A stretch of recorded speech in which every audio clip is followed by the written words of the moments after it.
my mind closed, my eyes, where am I? Bumpy ride, looking out across the sky as the wind blows in my face. There is water, water everywhere. How did I get here? Who is that man over there? My mind is blinded, is this all just a dream?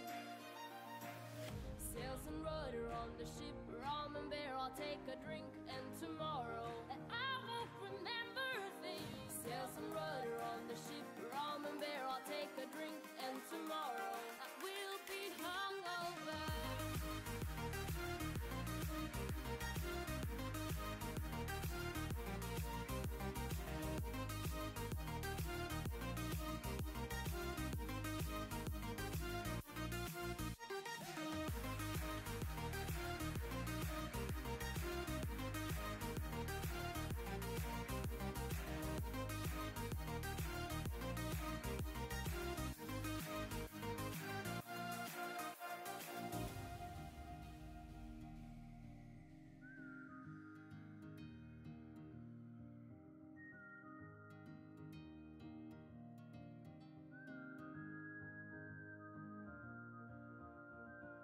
What have I done? Can someone remind me?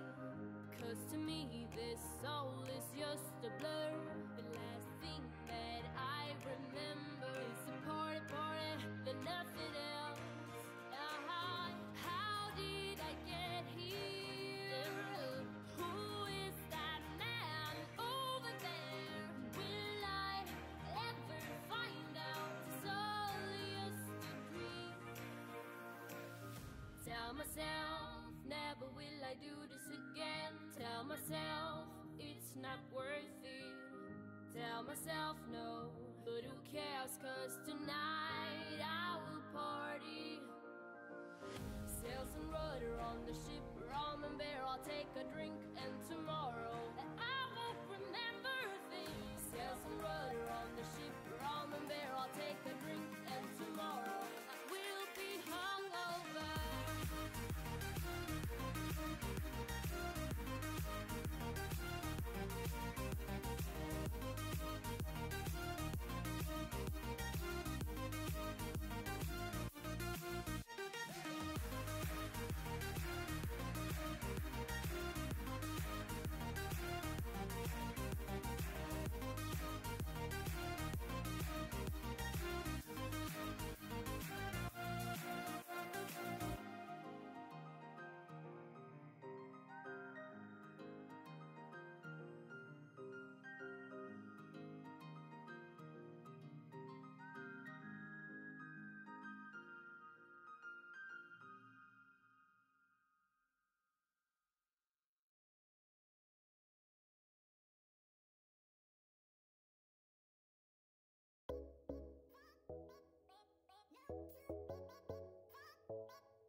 Hello everybody and welcome to Longer and Harder, the show on the internet where we take a subject and we go deeper. I hope you all are having yourselves a wonderful, wonderful Sunday afternoon. Hello. Gotta read the chat. That's the wrong picture. Jeez Louise. There we go. Welcome. There we go. Hello Michael. Hello Adrian. Hello W6I. WF6I. How are you? Hello Sean. Hello Bob. How are you all doing? And today you won't have to look at my ugly mug for too long because let's see if I can get it. Let's see if I can get this. Oh God, let's see if we can do this. Because today, Hobbsy has decided to join the stream. Huh, buddy? Kind of decided. That's about as low as that's gonna go. How are we gonna fix this? Oh my goodness. Oh my goodness. Hello, Monray. Hello, Luke. How are you? I hope you all are having wonderful. I can't figure this out, guys. I can't. He's just, there we go. You can see the back of his head, and you can see the back of Hobbs' head. And if he ever decides to turn around, you can see more of him. That's where he wants to hang out. He wants to hang out on my lap. That's just how it works, guys. Not much I can do about it. So yes, hello everybody. Let's see what we got today. Nope, hitting the wrong buttons. There we go. Housekeeping today. We have a little bit of housekeeping. First and foremost, there's a new patron.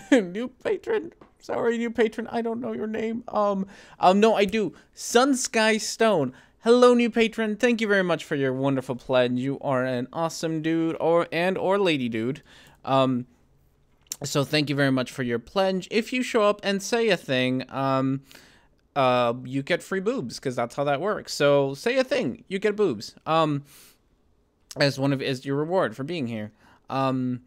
So thank you very much for that pledge. That is very wonderful. Along with that pledge, you will notice that our new pewter goal got updated by quite a bit. It happened to be YouTube Payday last week, like right after the show last week. I got YouTube Payday, which means that I got paid by YouTube for running ads and whatnot. So it got a nice big boost. Plus there was a few donations made last week, so that got added on there, and now we are at 712.24, which is a hefty amount. So thank you all for watching the videos, and liking them and sharing them and not skipping the ads, because that helps out. It does all add up. It is a new pewter. Just ate ribs and dog has followed me to my room asking for some. Oh goodness, aren't pets the best? I wish I could. I don't know how to tilt this anymore so we could see Hobbs, and I think I kind of hit the max tilting on this device. Ooh, if I turn it this way, and you'll see my nipples. We could probably. Ooh, we can do that. Okay, we're gonna try it. We're gonna try a thing here. We're gonna try a thing so we can get maybe a better look at Hobbs. There we go. That's probably a little bit better. There he is. There's the little cutie. Ugh, there we go. Hobbs cam turned on. There we go. That's a little bit. You know, it's technically against the term of service to ask to interact with the ads. Oh, is it really? Ha.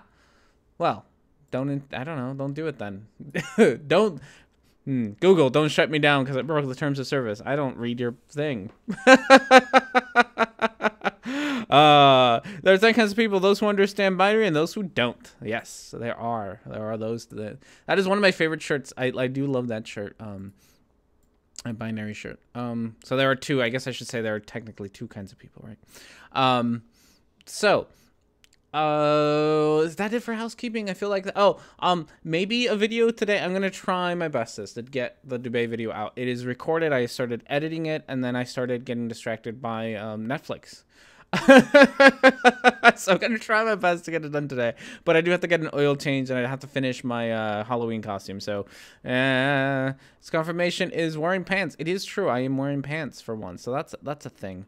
For once, I say, which makes you wonder about the other times, doesn't it? Oh, we gotta get a poll going. We're not even at video menu time, but I just realized I don't have a poll. My computer also doesn't want to. My computer, you dead, computer? Why aren't you letting me touch? Why aren't you letting me touch screen, you computer? I just hit the camera. I don't know. Just won't let me. No, seriously, computer, why aren't you letting me use a touchscreen? It's like half of why I bought you is because you have a touchscreen, and now you won't let me use it. All right, let's try again. I know this is some exciting content we got going on here, don't we? Yeah, all the things. Okay, well, we'll get a poll going. Now you can see my floor, and not the cat. There we go. Everything. We're fucking professionals here. Okay, we'll get a poll going in a little bit, but we're not there yet anyway, so I'm not too super concerned. We are at Beer of the Week. Beer of the Week today. We have an American Elephant XPA. I don't know what XPA stands for. I'm slightly scared of what XPA might stand for, but this is a big beer from Zipline. Literally, like the only thing that caught my eye about this beer was, besides the giant elephant on it, is that the bottle is fucking huge. It's a really big bottle. And so I have a bottle of this beer instead of the typical 6-pack or 4-pack that I get. So we have a single bottle of this beer to go through today. I don't know what XPA stands for, but this is not a this is a bottle from, the description doesn't really tell me much about it, which is fine. Extra pale ale? Okay, sure, why not? Why not? So this is a thing that Zipline did with the Omaha Zoo. Zipline is located in Nebraska, Lincoln, Nebraska, in Omaha, and the Omaha Zoo is obviously in Omaha. So they did a thing to raise money. So this is, I think, more of a fundraiser beer than an actual like it's limited. You know, they're not gonna make it again kind of beer. So it's really made more for raising funds rather than for anything else. So I'm gonna move things around so that I can maybe use my my computer here. So it's really made more for that than anything else. And you know, whatever. It's interesting. It might be good, and I hope it's good.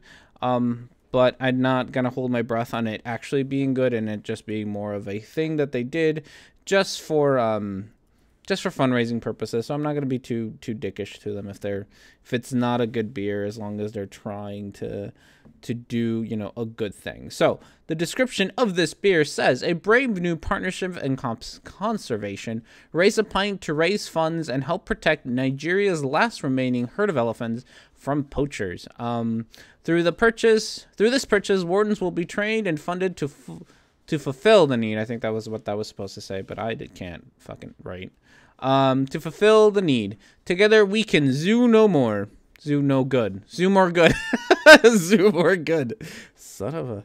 Oh, I haven't even drank yet and I can't talk. That's gonna be a great show, guys. It's gonna be a great show. I'm trying to get the poll done at the same time because multitasking. So, is this beer actually any good? Let's find out.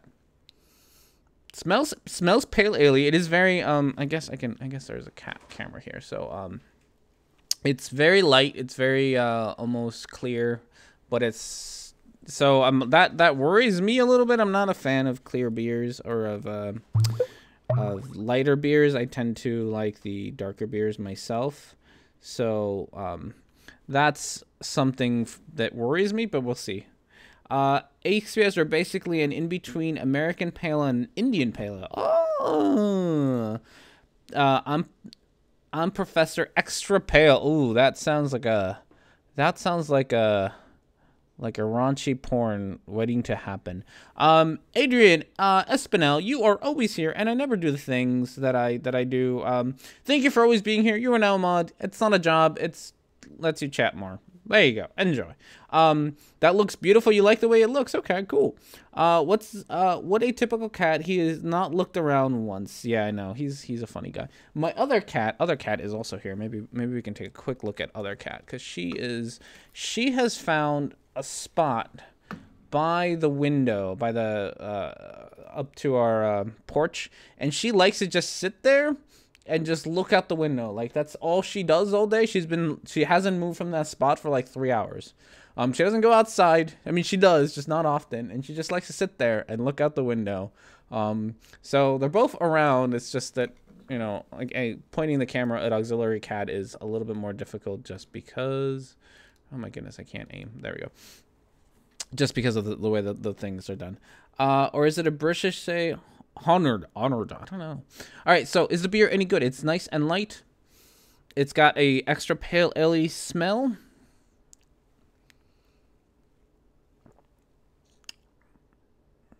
Huh. I don't know. It is, like most IPAs, mostly bitter. So if you like mostly bitter ales, it's mostly bitter. Okay, let's give it another one. Yeah, no, it's mostly bitter. It's not super bitter. It's not like those IPAs that make you hate the world for trying them. It's not that, right? It's not that super bitter, but it's definitely an IPA. Like, it's definitely the only flavor we can muster into this IPA is bitter. So yeah, they fucked it up. Oh well, you know, we donated money to save elephants, so good on us, I guess. Yay. Okay. Well, let's move this a little. Nope. Cocked it up. I cocked it up. I want to move the. Nope, don't want to move that either. God, why can't I not move the menu? I want to just move the menu over a tad bit so we can see the edges. There we go. Okay. So, video menu. For today, let's paste ourselves a nice little link to the straw poll. Today on our video menu, we have Not Cloning by Jonathan Miller. Veganism Almost Killed Me by Daphne Reloaded. What Does It Mean by A Call for an Uprising. Crunchyroll Full SJW by Yellow Flash. Totally Debunked by Whole World History Official. City of Atlantis by Bright Inside, and today's new video is World War II and 9/11 by Gorilla. Oh, thing I forgot. I knew there was something else I needed to say. I'm enjoying the Blue Moon, though. Oh, I do like Blue Moons. I mean, they're not the fanciest thing in the world, but they're still pretty cool. So, I'm not gonna diss them. They're like, if I had to put them on my beer, do I have my beer scale? I think I do. I have my regular beer scale, right? Yeah, there it is. Regular beer scale. If we check out regular beer scale, I would have put it somewhere in the 7-8-ish range, I think, in the regular beer scale. It's really good.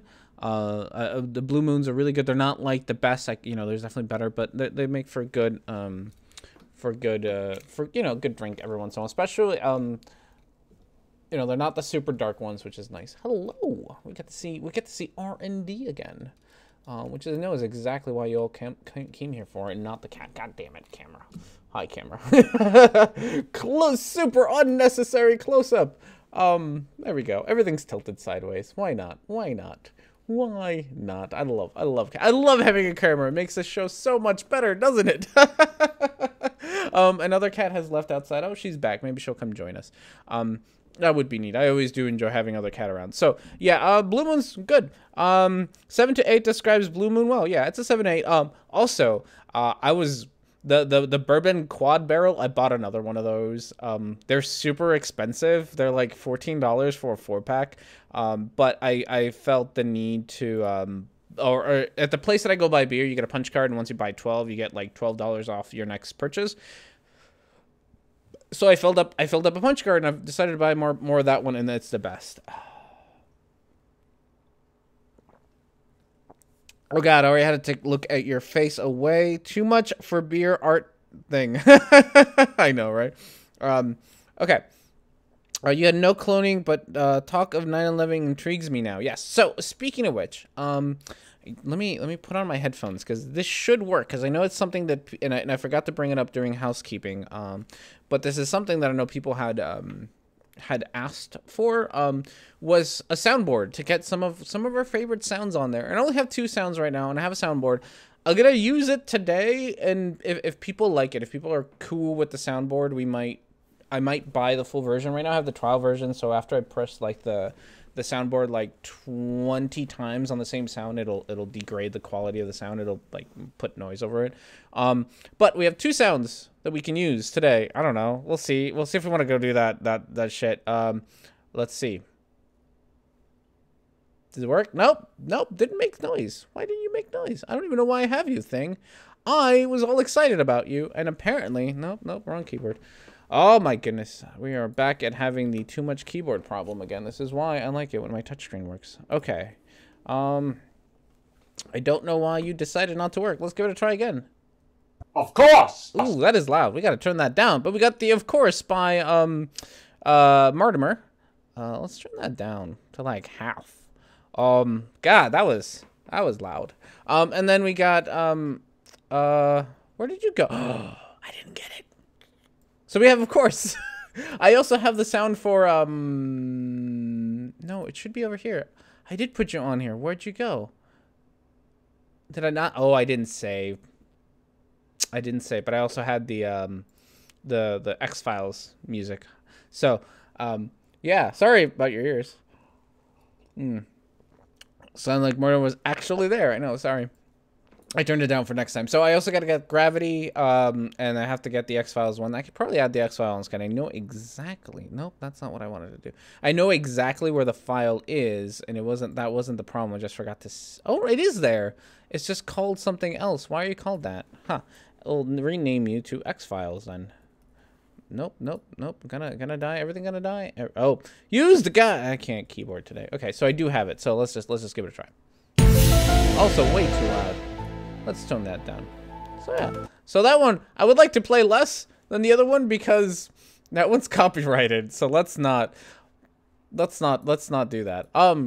Fun fact about R&D. I'm I'm friends with Chris Carter, who's the director of X-Files. He's the guy who created X-Files and stuff. He's a cool dude. He's my parents' landlord, and he's a really nice dude. He sent me some cool wine for my wedding. I've known him forever and a half. He's a good family friend. So, I know someone famous. Sorry about the loudness. This is me testing things out because professionalism is not my middle name. Oh, there's a bunch of X's in there, and not for the right reasons. A friend with S-Files director, that's interesting. It is. He's like I said, he's a cool guy. Very down-to-earth guy. I really like him. So yeah, so we have that. We can give it a try, and see how we like it. If we don't like it, if we're not going to use it, we don't use it. But, for now, it's there. It's there. So let's check out how we're doing on our boom. Huh. That part of my screen just doesn't want to work. I probably need to update. I don't know why that part of my screen doesn't want to work right now. That's annoying. The bottom part of my screen I can't click on, or I can't touch screen. Ooh, 43% on number 5, which is totally... 1, 2, 3, 4, 5. Totally debunked by World History Official. I do always like World History Official. He, it, her, not sure which, is a very interesting individual who has...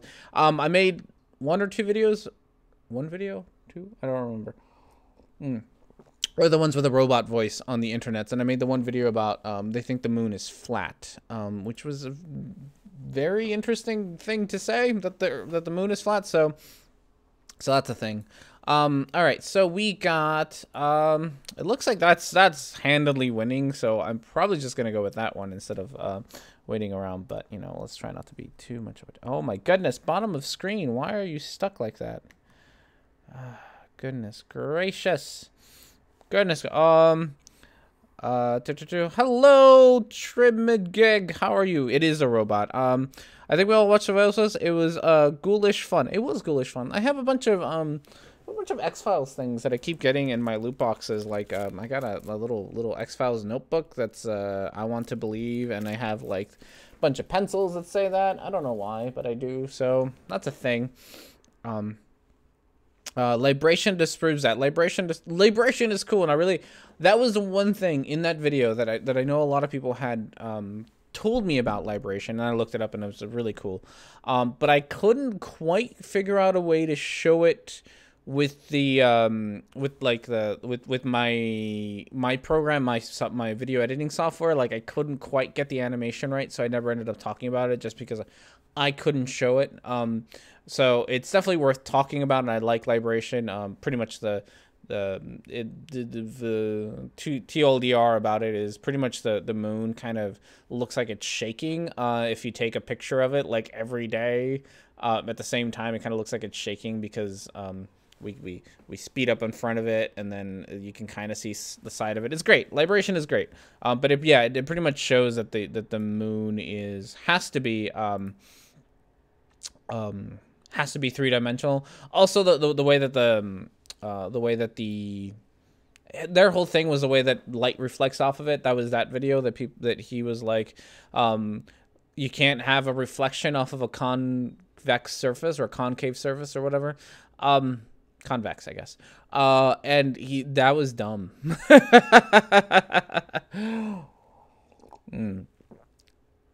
All right. So with that said, let's get the video started here. We got gonna put that there, put this here, get the video.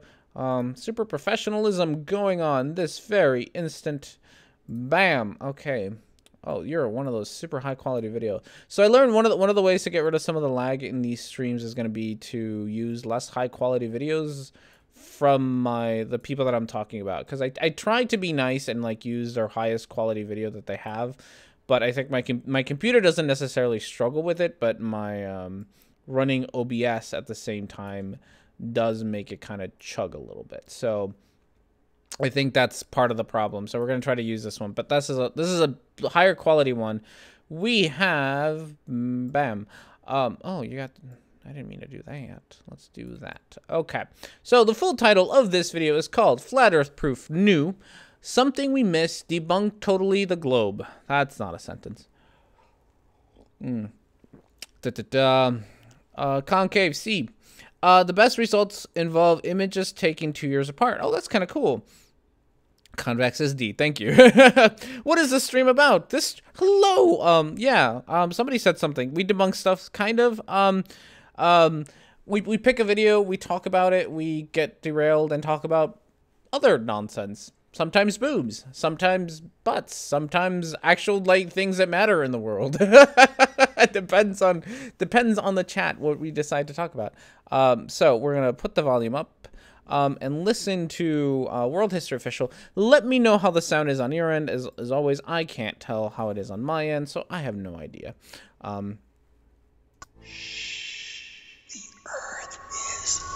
Okay, I can already tell that that's like way loud. This is way loud on my end, so I'm going to turn it down just a little bit because it's hurting my ears. There we go.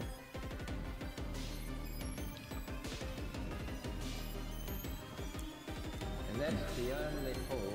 What was that? Sorry, I need to go back like half a second here. What is that? What is this like Final Fantasy nonsense here? No, this isn't Final Fantasy. This reminds me of Neon Genesis Evangelion. That's what's her face? Lilith. I don't know. Fonts, creepypasta, I know, right? This thing is weird looking. I kind of like the art. Like, sorry I'm being like already derailed by really silly art on the internet, but this is some creepypasta level of creepypastiness, and I love it. I love it. That's really cool. Side story about creepypastas and similar things. So, there's a website out there called scp.something.gov.edu.gov.something, right? Like it's .org. I don't know, right? And it's pretty much Angel of Death. Oh, that makes sense, Marty. So yeah, what was I going at? Oh yeah, so there's this website, and it's pretty much just like it's creepypasta nonsense, and it's sometimes well written, sometimes really crappily written, but it's a creepypasta thing, and it's super hilarious. scpwiki.net. Thank you. Yes, that one.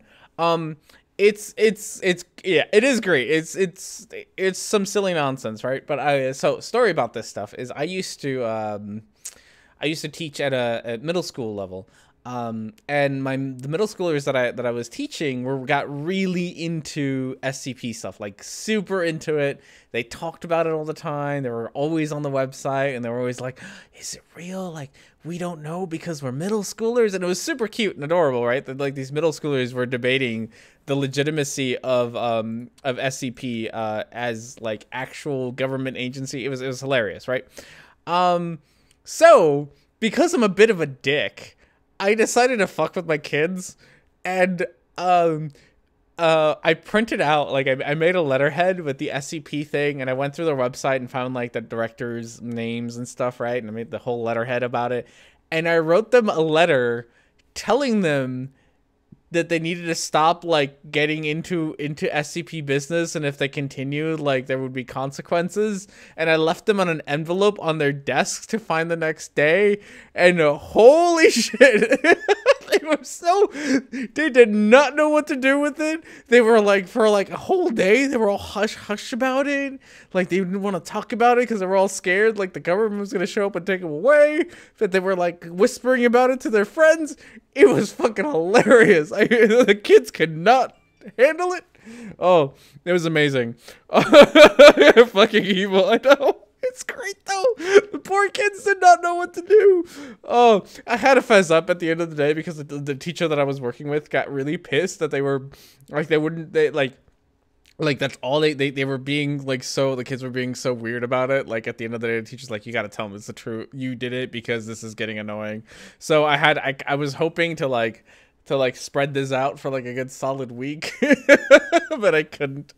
So yes, that's my story about SCP. This thing kind of reminds me of some creepypasta SCP artwork. Kind of does, or Angel of Death, or Lilith from Evangelion. One of those.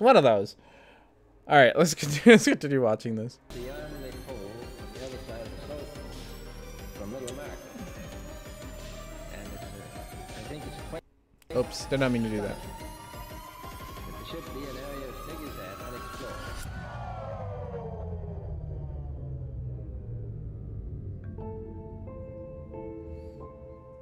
God, your intro is way too long, my friend.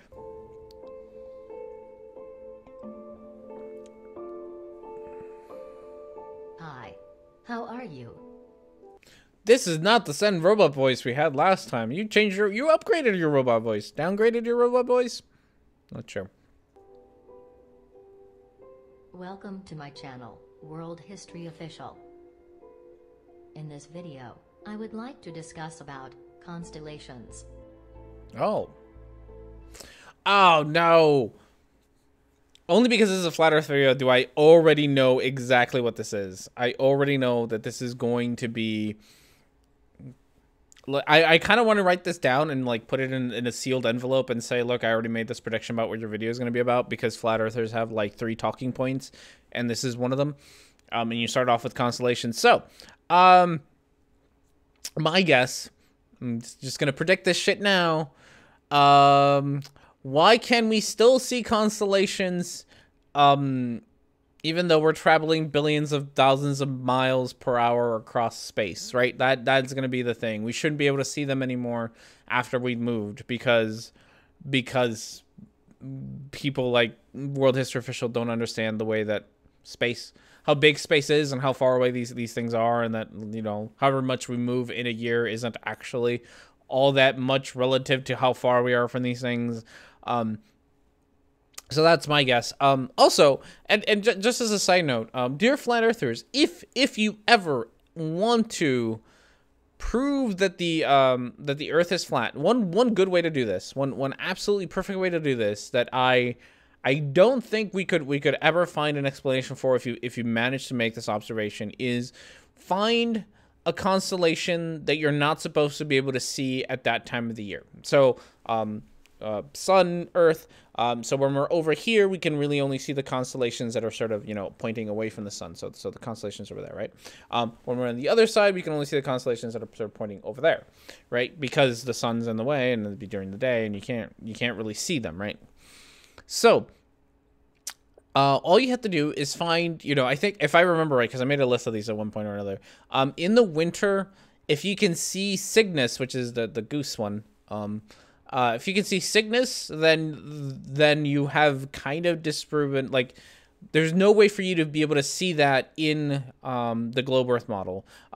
Same for the other ones. Like, pick any summer constellation, and if you can see it in the winter, you know, 6 months apart, then you will be able to prove that at least whatever at the very most it can prove that that's something that the globe model isn't predicting, right? Like, there's a reason that constellations have seasons and you can only see them during certain seasons.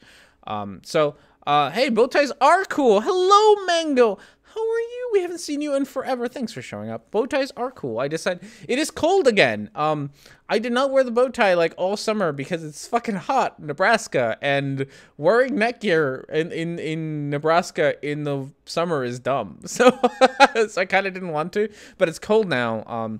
So I can wear the bow tie again. Hello everyone. Happy No Day. Hello. Hello. I can't.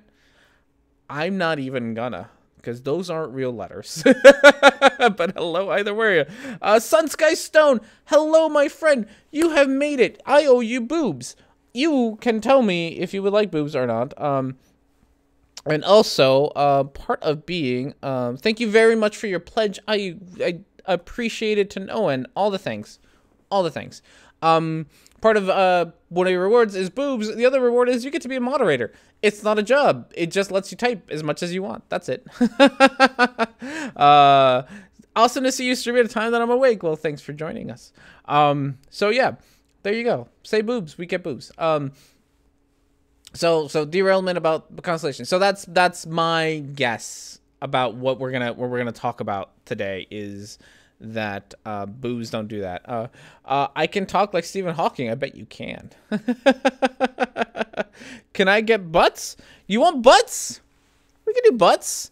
I'm gonna have to remind myself. Where's my notebook? Handy dandy notebooks of things. So okay. Handy dandy notebook of things. We're gonna write down Mango plays wants butts.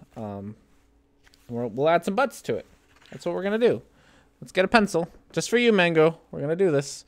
I don't promise him this week because I don't have any butt gifts, but we will write it for Monday note. Get butts for Mango. There we go. It's on my to-do list. We got this.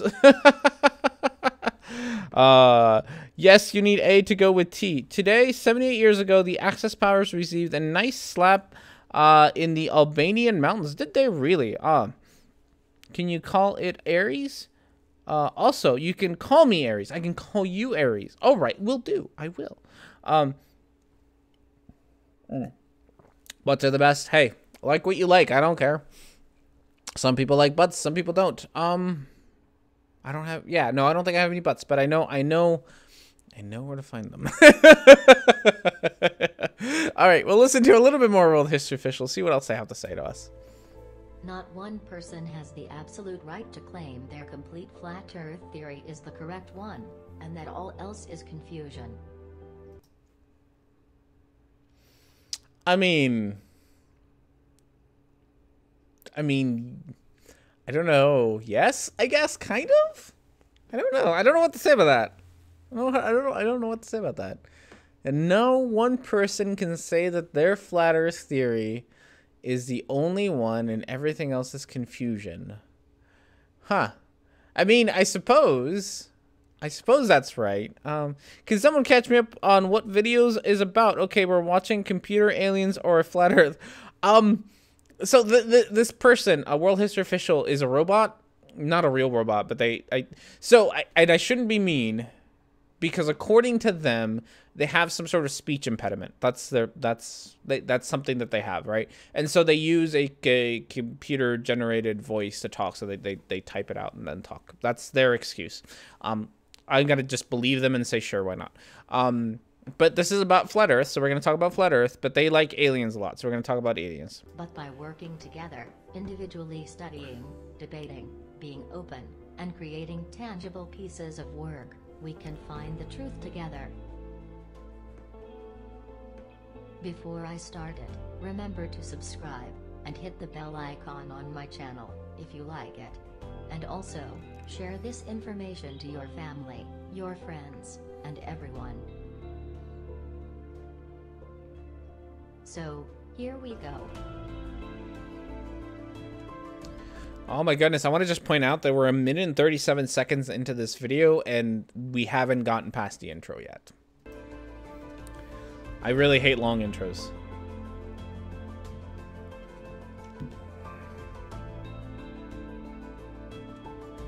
Constellations. If Earth were orbiting the Sun, we would see different constellations every 3 months. fucking called it. But science runs on consensus. That means claims are backed by data. So I know that this has been a trend that flat earthers have gotten away from, because it used to be like a couple of years ago. You had people like Tiger Dan, you had people like the Morgile, you had people like Jism, you had people like Mr. Strive and Survive, who would push a flat Earth model, right? Dubé still does it. Dubé is still very much so on the azimuthal equidistant map is the map of the flat Earth, right? Someone pick up the phone. R&D called it. I see what you did there.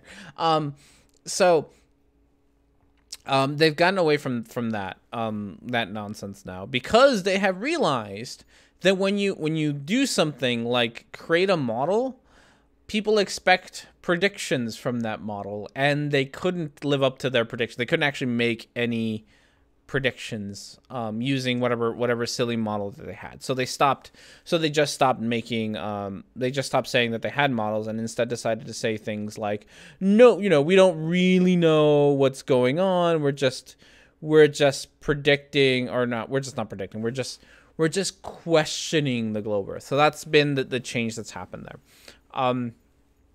Which is fine. No, it's not fine. That's stupid. Also, speaking of which, and I don't remember, I want to say that it was a genetically modified skeptic who did a really great video on this, on the fallacy of just asking questions. So pretty much, and this is something that flat earthers do, and it's not just flat earthers, other groups do this too, is you create this idea that you make a controversial statement, right? So you say something incredibly dumb, and then when people call you out on it, when people say, you know what you are saying is incredibly dumb, instead of changing, trying to provide evidence for why the crazy thing that you are saying is true, or trying to change your mind with the evidence, instead of doing any of those things, you just say, I'm just asking questions. That's it. And it does two things. For one, it makes your opponent look like they're being closed-minded, right? Like your opponent isn't thinking in this open-minded way that you are, so they're just being closed-minded, and vice versa. It makes you look like you're just being open-minded and you're being skeptical. This is a fucking lie. Like, that's not how this works. Also known as walrusing, huh? So no, not walrusing. Walrusing? Oh, so sealying? I don't know. So yeah, so waffling, I don't know. So it's a lie, right? It's a rhetorical tactic. It's not that the person is genuinely being skeptical. It's not that the person is actually asking questions. It's that it's a rhetorical tactic to make the other person look like they're being closed-minded and you like you're being open-minded about something. But by phrasing it this way, you still get to make your claim and make it without dispute, because when people question it, you can say, well, I'm not actually saying that that's the way it is. I'm just asking questions. So and just because I like to piss off Jordan Peterson fans, we're going to talk about Jordan Peterson for a second, because he does this all the goddamn time.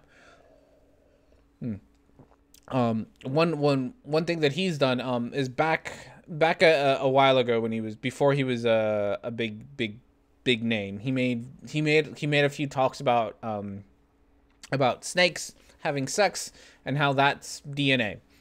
That's very rudimentary set of his arguments, but pretty much because there are snakes there are depictions of snakes having sex in artwork and whatnots way back when, in ancient times. Therefore, ancient times people knew about DNA. Incredibly flawed, and people have started pointing this out to him. And so he has switched his position from before. He was very adamant that this was a thing, right? Like this is evidence that he presented as evidence. And since he's become famous and people started questioning this really weird idea that he has started switching to now he's just like, well, I don't really know. I'm just asking questions. I'm just exploring the idea. And this is that tactic of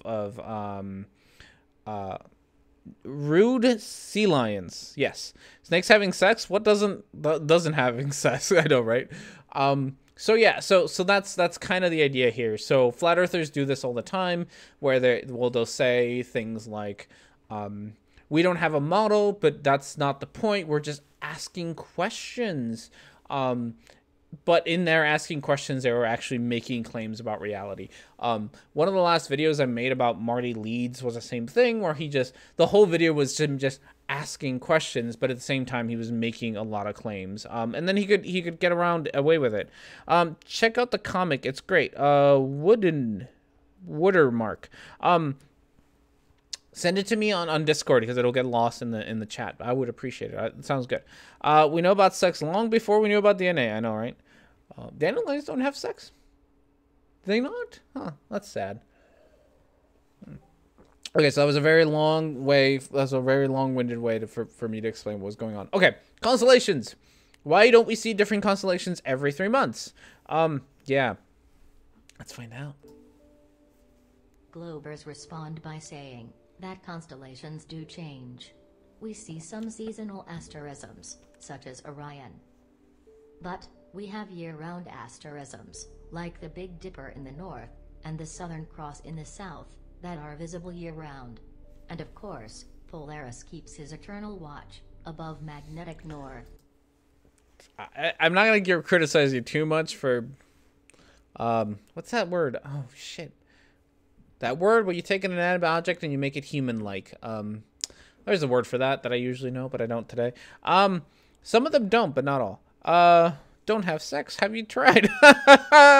And the plant sense of having sense. Yeah, plants have sex in weird ways. Plants are cool. I love plants. Okay. What were we talking? Oh yeah. So there are constellations, right, that we see year round. Do I have a 3D thinking time, which is something that my dear flat earth friends, you fail at miserably almost every time. But let's see if we can get this into frame. Okay. If this is the north, I guess we'll hold it the right way, so the stick is south. Okay. So, we got north, right? Constellations that we consistently see year-round are the ones that are like straight up, right? More or less, and then some kind of, imagine a cone coming out.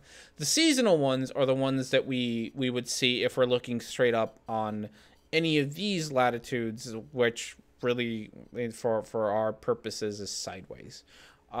Those are the ones that we see change seasonally, because during one season we would be looking this way, and so we would only see the constellations that are on that side of the universe around us, and then on the other part of the year we'd be looking this way, so we'd only see the constellations that are that way. And then the ones that we consistently see are kind of the ones that we look straight up from here, that are kind of, pretty much straight above us or straight below us, and that makes perfect sense. So straight up and straight down is pretty much it. Planetary predictions is the best. That's so fucking weird because of the alteration of generations. Yeah. We have props now. We do have props now. This is, yeah, personification. Thank you, Gavin. I know that word because I use it all the time, because I personify like everything in my life. So yeah. The funny thing that you bring this up, of course, is that the Southern Cross entirely disproves the flat Earth, but we'll talk about that later probably, or you won't mention it again. Those are the ones that never change. The ones to the sides are the ones that do change. This would be impossible on a globe. Globers like to say, but the stars are really far away. Distance doesn't matter. If we're facing the opposite direction of a star, we wouldn't be able to see it, no matter the distance. You are correct, and we can't. You have entirely missed the point. We can't, right? Like we are facing the wrong way to see them. That is the point of seasonal stars, is that we are facing the opposite direction at night when we can see stars. And more importantly, and I guess I never bring this up because I guess I bring up the extremes a lot more. Let's bring out our props some more. I'm a Glober. I have a new nickname. I prefer the term baller bitches. I think baller bitches is way better. So usually we talk about like the extreme ones, right? The one to the left and the right on our model. What's it going with that? Something. Oh yes. So one of the other things is it doesn't just happen at the extremes, right? It happens in increments as we get closer. Whoa, sorry, other cat just like found a thing outside and just jumped it, kicked its ass. Is that we start being able to see a little bit more of each constellation as the seasons get closer to it. Like it's not an on-off switch thing. Like spring is here, now you can see the constellation. It's a gradient where you can slowly see more and more of that constellation. Not necessarily more and more. You can see it better, like it gets closer to being seen in the middle of the night as opposed to like morning. So there are some constellations that you'll only be able to see like in the spring at either sunset or sunrise, and as let's go with sunset. Let's just stick with sunset, right? You'd only be able to see it like sunset as the sun is setting, and you'll be able to see them more and more into the night until eventually you can see them deep into the night, and then they start going the other way, and you can only see them further and further into the morning. Eventually leading to you being able to see them only at dawn. So we have this gradient, which when you put it all together, gives you this impression that maybe we are turning and we can only see them because we're facing them at different times of the day. So this whole thing is like, this whole thing isn't just an on and off switch. And I think World History Official has entirely missed, again, like how much evidence we have for what is actually going on, that it's not just this one-off thing. It's a gradient. You can track it all, and at the end of the day, it gives you this picture that we are turning. So for those who don't know, all the higher plants you see, as the ones that aren't moss and stuff, are asexual generations of the plant. The pollen eggs are actually the next generation. That then has sex and make the next asexual generation. It would be like human giving birth to Smurf and then had sex to make new humans. Yeah, why not? Yeah, that's about right. Also, lichens and moss are cool, so don't diss lichens and moss and things. That shit is ridiculous. And ferns, I love ferns. They're the most ridiculous things in the world. Plants are silly. Plants are just silly. That's all that needs to be said about plants. They're the silliest things in the world, and I love them. Besides birds. Birds are also silly. Mostly I like birds because male birds do really stupid shit to get laid, and I think that's fantastic. Like, there's this one bird that lives in tall grass. I forget what the name of it is, but it lives in tall grass. And in order to attract mates, it jumps out of it. This really cool tall grass that it hides in and protects it. And it jumps really high up, and it spreads its wings really big, and it calls attention to itself, not just for the mates, but also for the predators. So they literally risk their lives just to get laid, and I think that's fantastic. And I think more animals should do that nonsense. Fucking risk your life. Do something incredibly impractical and stupid just to get laid is a great way to live life, I think. Guys, if we continue about reproduction, I can go to Pornhub and learn more things. Lichens are the symbiosis between fungi and algae. Yes, lichens are cool. Again, there's this one lichen that, like, it falls apart. Like, it can die. It can literally be dead. It's the craziest shit in the world. It lives in deserts. And it actually, like, it can go to the point where not just, like, all cell activity has stopped, and its cell walls are breaking down. Like, it's dead. By all definitions that we have about things being alive, it is dead. And then you pour water on it, it's like boom, back to life. That shit is fucking weird. R&D has discovered sexual selection. I discovered sexual selection a while ago, but birds are the best at it. Like, birds just don't give a fuck about their lives, and it's so great.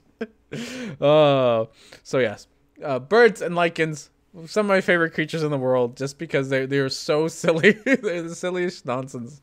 I love those things. All right, let's listen to more World History Official. If we were orbiting the sun, we would see different stars all the time. If you have a suggestion on how to explain this, please leave your idea in the comments. Or World History Official, my dear friend World History Official, go read a fucking anything on the subject.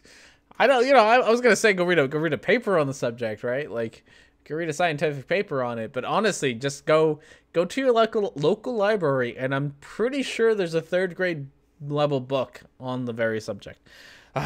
Some orchids look and smell like female wasps to lure mates. Ooh, that's cool. To lure males, that's cool. Black hole is a fab animal. Black hole. But he hasn't discovered tardigrades. Tardigrades? Yes, the tardigrades are really extreme. Have you tried to go? I don't know. What's a tardigrade? Yes, you have to read the script for him. Yeah, I know. He likes his Siri. He really does. It's fine. It's fine. I'm not going to give him a hard time about it. Tardigrades are cool, but the internet has overhyped them. Oh, okay. I'm going to have to look them up now. I think the ones, speaking of weird creatures, pangolins. Look up pangolins. Pangolins are fucking cool. They are ridiculous. They are like, they're hedgehogs on fucking steroids. They're awesome. They have these crazy spikes on their back that are made out of hair that's all clumped together, and they're super strong. Like, they can curl up into a ball. Like, there's videos of pangolins like curled up into a ball, just like getting destroyed by lions, and then the lions just give up because they're tired, and the pangolin just like unfurls and walks away. They're really great. I fucking love pangolins. They're really cool looking too. And I think they're endangered, if I remember. Also, baby pangolins are adorable. Tardigrades, aka water bears. They bloom a couple of days before the female emerge when there are a lot of sexual frustration males around. Huh. There's a cuttlefish that pretends to be a female to get laid. Oh, that is awesome. They can live in space. Tardigrades or pangolins or lichens? One of those probably can't live in space. That's really cool. I do like fish that that bend gender roles. That's hilarious. I did my bachelor's on a species of tardigrades, freezing them at different temperatures. Ooh. No, they can't. They can't live in. Oh, because can they freeze? Are they one of those that can stay frozen for a little while? No, there's a toad that does that. Like they can entirely be frozen over, and if you warm them up, they come back to life. They're one of those weird ones as well. Tardigrades can survive in space when insisted, but they can't be active in space. Okay. So I'm guessing they're one of those creatures that can be frozen and they'll come back to life. Not life. I'm not sure if they die, but you know what I mean. Super hibernation. Constellations debunk the globe. Constellations are a great topic for Flat Earth. The stars in our night sky bear witness to our stationary Earth and make it impossible for Earth to be a globe. How? I want to know. Constellations debunk the globe in two basic ways. First, their year-round visibility proves we don't orbit the sun. Second... Okay, so I'm going to stop you here because we already talked about this. Is that there are... You brought it up, World History Official. I'm getting angry at you. You brought it up about seasonal constellations. Seasonal constellations are a thing. I don't know why that's so difficult to understand. That they are a thing.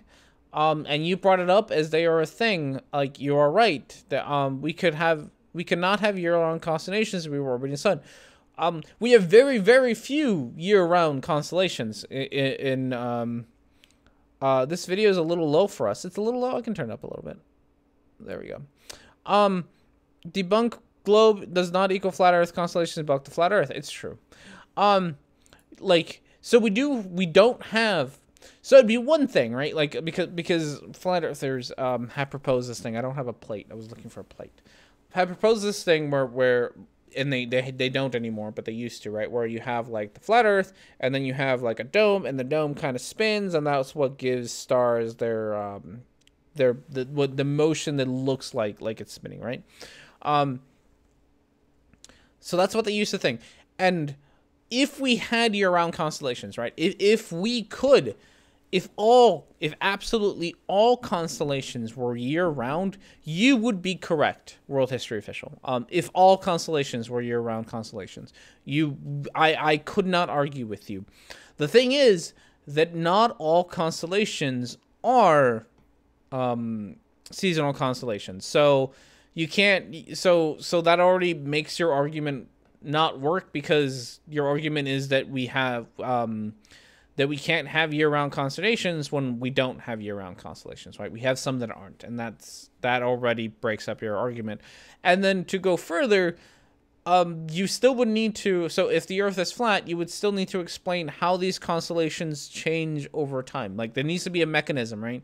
So if they are on this dome that spins or whatever, what is making them change over time? Because we have seasonal constellations. So what is making those constellations be different as the year goes by? I would love to know that. I would love to know the mechanism for changing constellations when they are glued to a dome on the sky. Who just wants clickbait? They are not cogent arguments. Who is ignoring the fact that there are the stars in all direction, not just off to the side? Exactly. Mr. Space Hammerman, something, right? Nightbot, play. I can't read that. I'm not even gonna pretend. All right, listen to a little bit more, then we're gonna take a break so I can refill my beer. Their visibility from far-flung latitudes proves the Earth is not a ball. The Big Dipper shows up in the northern latitudes all year round. This would be impossible if we were spinning, orbiting, and whirling through space. So that's debunk number 1. No, why would it? Like, I honestly want to know why it would debunk. Wait, R&D, don't get the...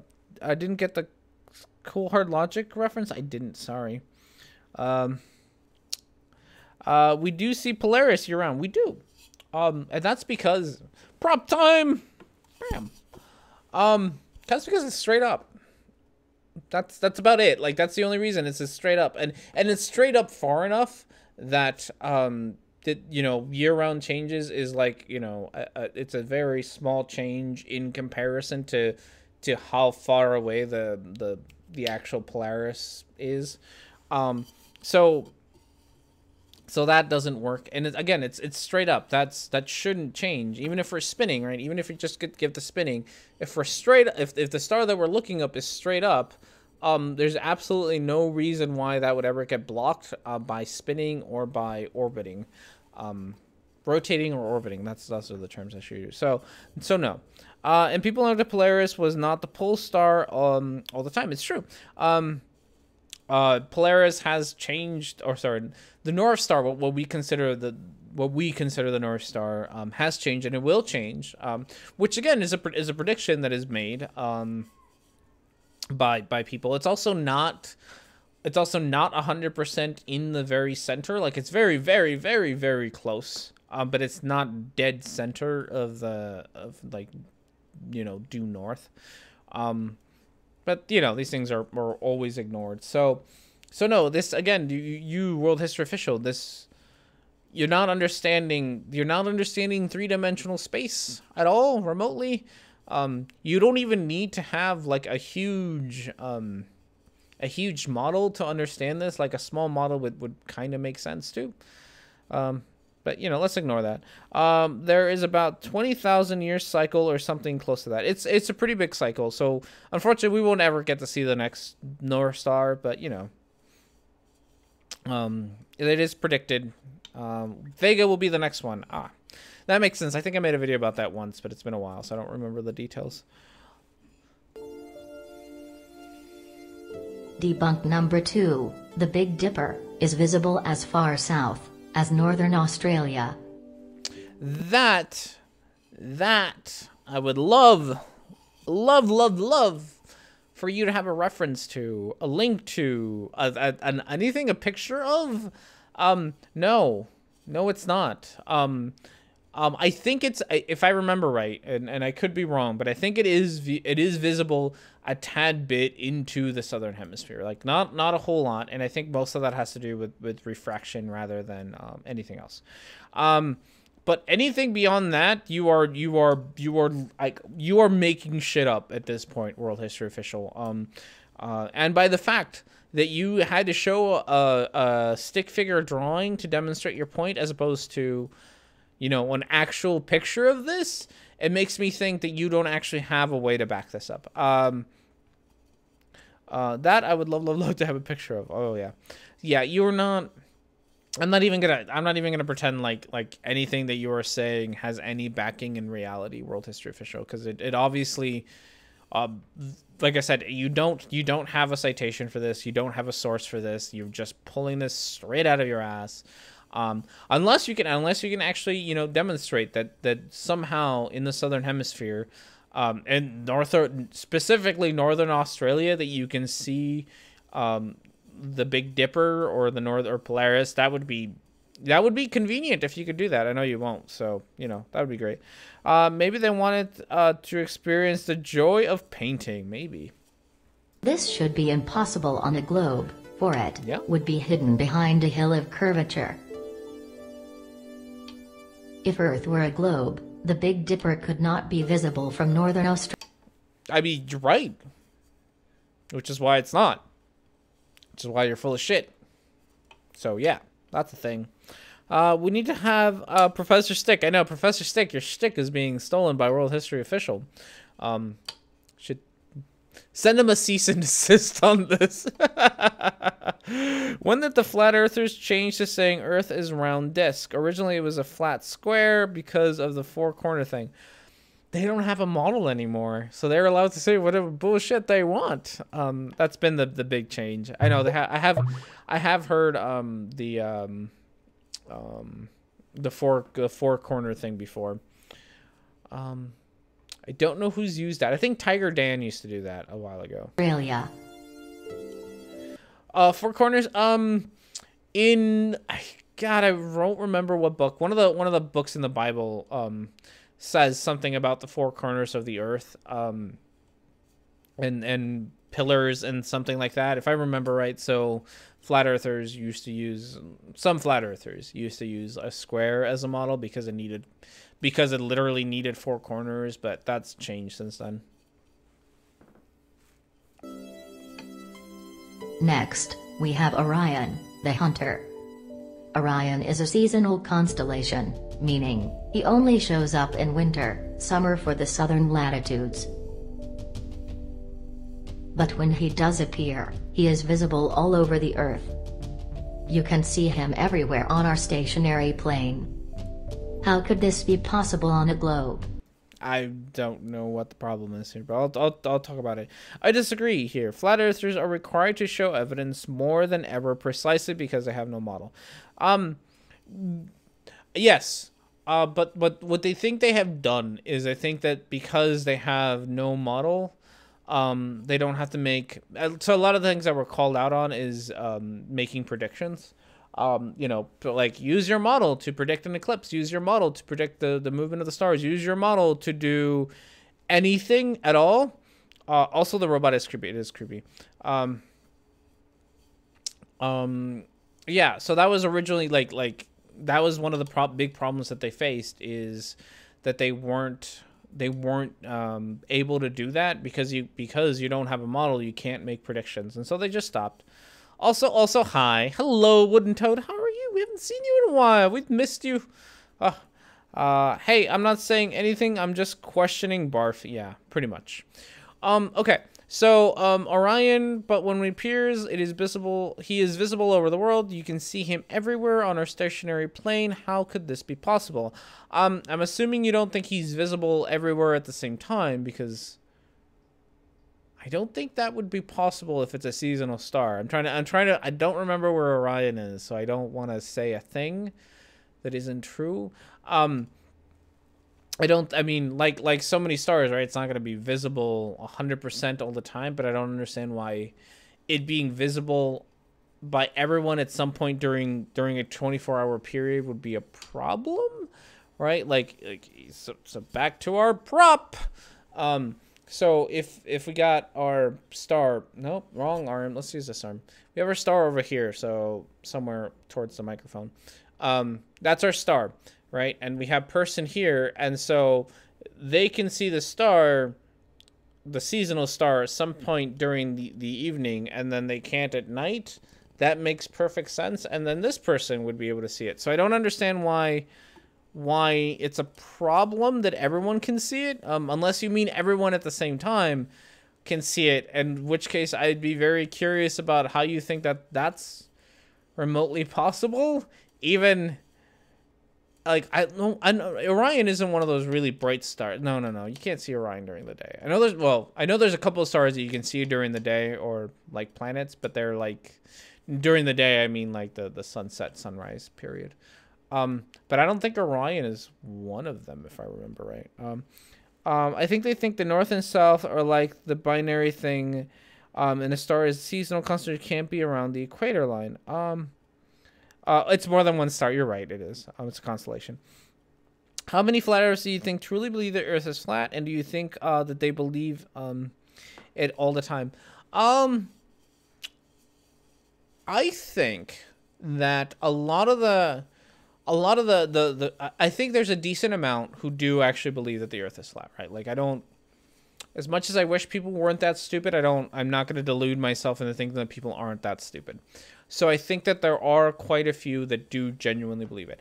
As far as the ones who do make videos and sell merchandise and whatnots, I think that out of those, like the YouTubers, the Eric Dubays, the Jisms, the Mr. Thrive and Survives of the world, I think in that group, the percentage that actually believes the Earth is flat is much lower than the people that actually follow them. So I don't think Jism thinks that the Earth is flat. I think he's a con artist. Same thing with like Mr. Thrive and Survive and Eric Dubay. I think they're con artists. I don't actually think that they genuinely believe the Earth is flat. I don't really have any evidence for that. Just by the way that they talk is all I'm going off of. So, take what I say with a grain of salt. But I don't actually think that they believe it. I think that they make money off of it, and they've also shown a lot of that, a lot of ways that they get to make money off of selling this, and so they'll peddle whatever they can just to get their Patreon check or whatever. But I do think that there are some who do believe it. I think like the Morgile, I think he's genuinely believes it. I think Marty Leeds genuinely believes it. But they're also not the big names in the flat earth movement, right? Like they're, the Morgile's kind of third fiddle, fourth fiddle, really. He's not he's not one of the big guys. So, that's about it. You can sometimes see supernovas during the day, but they are, ethereal. Ooh, that's kind of neat. Yes, 180, thanks for the answer. Yeah, no problem. Call cell bio, pre-calculus, feminist Bible study. Feminist Bible study? Required by religious college and a speech class. Feminist? That's an interesting mix. I think I would agree with Micro about them not mixing. So I am very curious as to how that class was. I took a class in college that was more like the Bible is literature kind of thing. So we looked at it from like a mythological point of view, how you should be looking at the Bible. And that was interesting. So that I could see. The class is called Women in Biblical Literature, though it is about what women's position in the Bible. Not good. I mean, I feel like I could answer that in one sentence. Not very good. All right. So before we move on, I have stopped. I don't have beer. I gotta fix that. So we're gonna take a quick break. One of these is the thing that I want. Bam, bam, bam. There we go. I'm gonna go get some beer. Enjoy some copyright-free music. There it is. Enjoy some copyright-free music, and I will be right back with more of this nonsense.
All right, everyone, and we're back.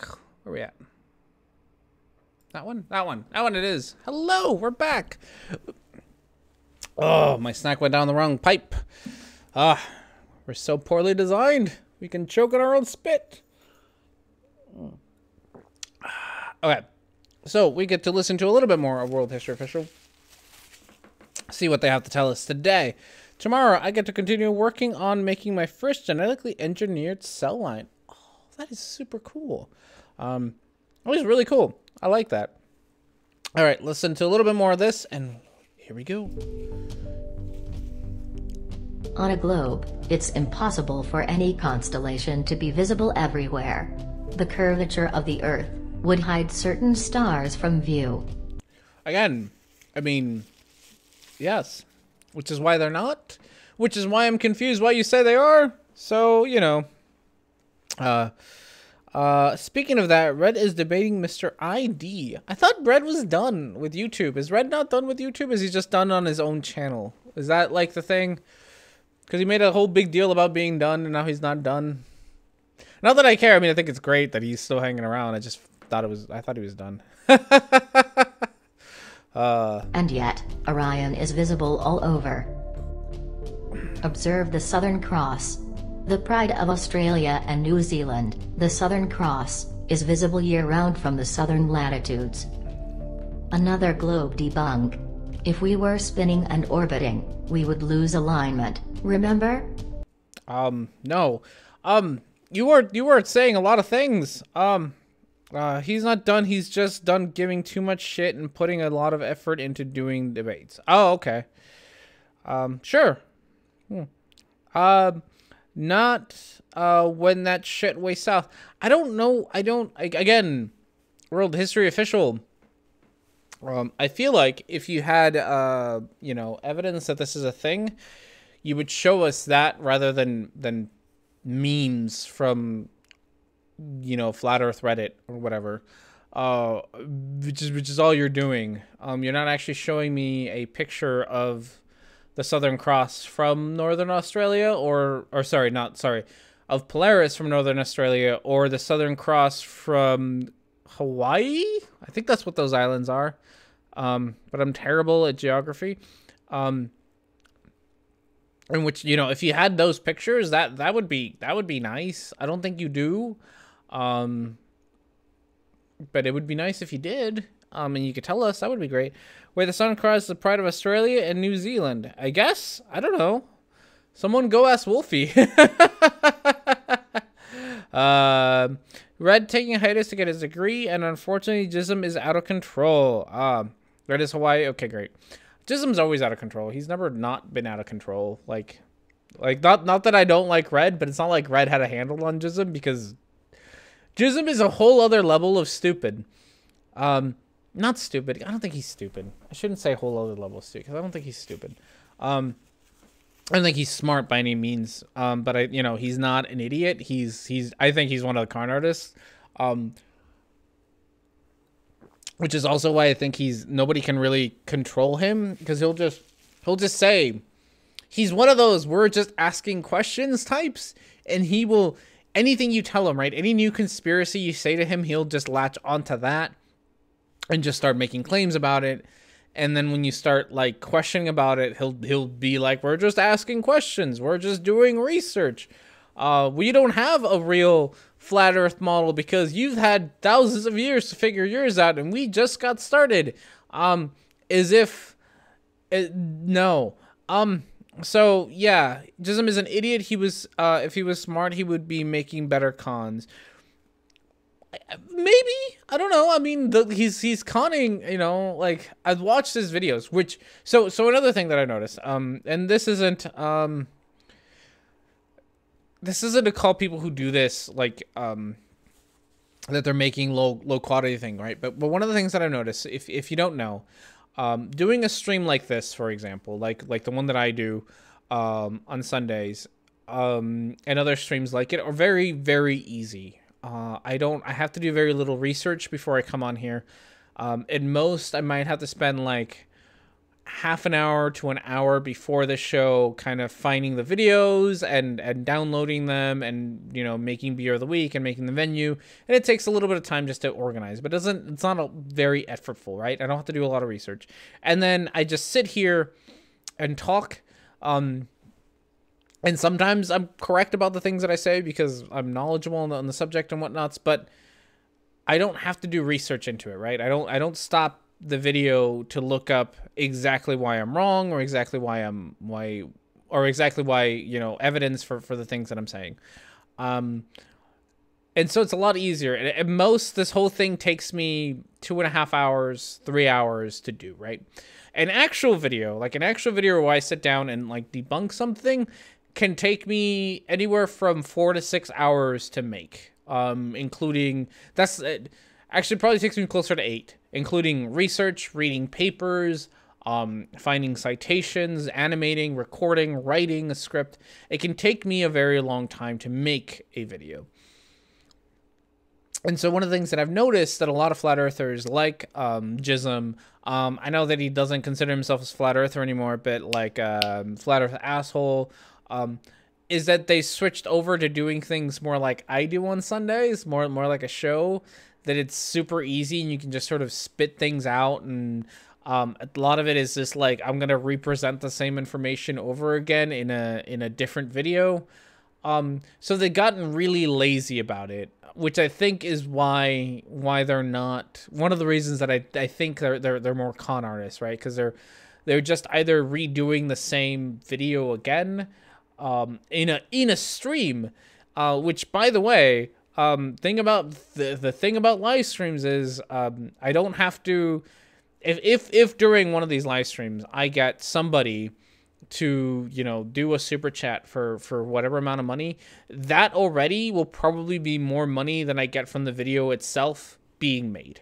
And then on top of that, you get to still monetize the video, so you get views afterwards. And so you get to sort of double dip on those things. And I think that that's a lot of what Jism is doing, is that they're doing it more for the money than they are for actually being honest. World History Official doesn't do that. I'm assuming they put some amount of effort into their videos, not a whole lot, obviously, because they didn't bother to fucking research things, but more than Jism does. So yeah.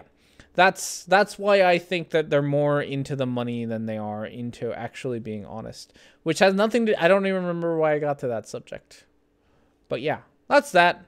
It has another, I can't think of it. Female logic is for the birds. Formal logic is for the birds. Formal logic is for the birds. Don't worry about it. Speaking of, God, no, I shouldn't. But formal logic is for the birds. Philosophy is for the birds. Don't sit around and worry about whether you're labeling something the correct way. Unless you're like in science of some sort, in which case talking to your peers using the right terminology is, I know, hashtag me too, sorry. In which case it's kind of important because it makes communication easier. But when it comes to like, you know, if you don't know the exact name of a logical fallacy, but you understand it and you can describe it, then that honestly is all you need. You don't need anything else. That's not what philosophy is, R&D. It's right. Philosophy is sitting around labeling absolutely everything for no good reason, and coming up with weird-ass labels for yourself. That's what philosophy is, a waste of time. Don't philosophize. No, take it back. Take one philosophy class. If you ever take a single philosophy class, take a logic class. It won't. Don't worry about actually learning all the terms. Worry about learning the skills that comes with logic. That, or take a math class, because they're both more or less the same thing. Similar things, at least, because you learn, like in logic. If you ever take logic, you get to learn like. You get to, the way that logic itself is broken down, you get to learn, like, it ends up being very similar to math, where, like, A equals B, C equals B, therefore A equals B. And you get to learn a lot of those kinds of things, which is pretty much math. So that's it. All the fancy science is based on philosophy. All your fancy science is based on philosophy. My philosophy? Oh, my fancy science? Oh, no. Philosophy is a talk on a cereal box. Never mind, everyone is. What? I don't even know. You are mod here, Nim. I don't remember why I made you mod, but welcome to be mod. Yeah, philosophy is silly. Don't philosophy. Don't philosophy. It's a waste of time. I have a very extreme dislike of philosophy. I in case you don't know, and I probably said this enough time that I'm pretty much sure everybody knows this by now, but I have a degree in rhetoric and discourse. And one of the things that we used to make fun of philosophy for is rhetoric and discourse. Like, rhetoricians are just philosophers that can actually find jobs. So we learn, like, practical philosophy, like the actually convincing people about what you're trying to convince them of, as opposed to just sitting around coming up with weird ass names for a very obscure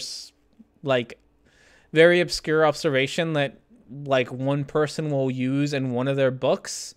And that happens a lot in philosophy. A lot of philosophy is somebody coming up with a term so that they can use it in their one book or their one, their set of books, and hoping that it gets picked up by other people. I swear that's what it is. You seriously need to talk to an actual philosopher. Maybe I do. Maybe that's my problem. I haven't actually talked to a real philosopher. But that's because I have friends.